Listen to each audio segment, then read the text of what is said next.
আমাদের যে প্রতিশ্রুত এবং কাঙ্ক্ষিত যে সময় আমরা আশা করছি ওইটাকে কনফার্ম করার জন্যই আজকে সিভিল এভিয়েশনের চেয়ারম্যান এবং মন্ত্রণালয়ের সচিব এবং সকল আমরা যারা এটার সাথে সংশ্লিষ্ট সকলে মিলে আমরা পরিদর্শনের উদ্দেশ্যে এখানে এসেছি।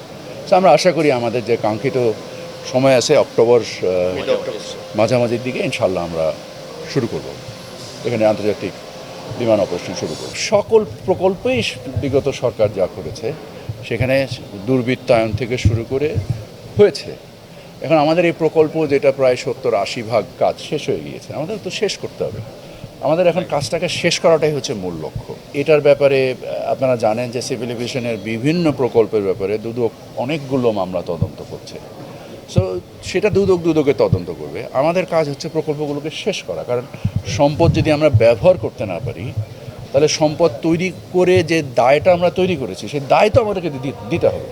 সো ব্যবহার করলে এখন চিটাগাংয়ে প্রায় যাতায়াত মিলে 50টা ফ্লাইট ডোমেস্টিক্যালি অলরেডি অপারেট করছে এবং আমরা ইন্টারন্যাশনালি ইনশাল্লাহ যখন অপারেট করব তখন আরও অধিক সংখ্যক ফ্লাইট অপারেট করবে। সো এই ব্যয়ের আমরা একটা আয় তৈরি করার চেষ্টা করব। সেই আয় কি আমাদের উদ্বৃত্ত তৈরি করবে কিনা এখনও নিশ্চিত করে বলতে পারছি না, কারণ সকল ব্যয় তো ব্যয়ের মহোৎসব করা হয়েছে।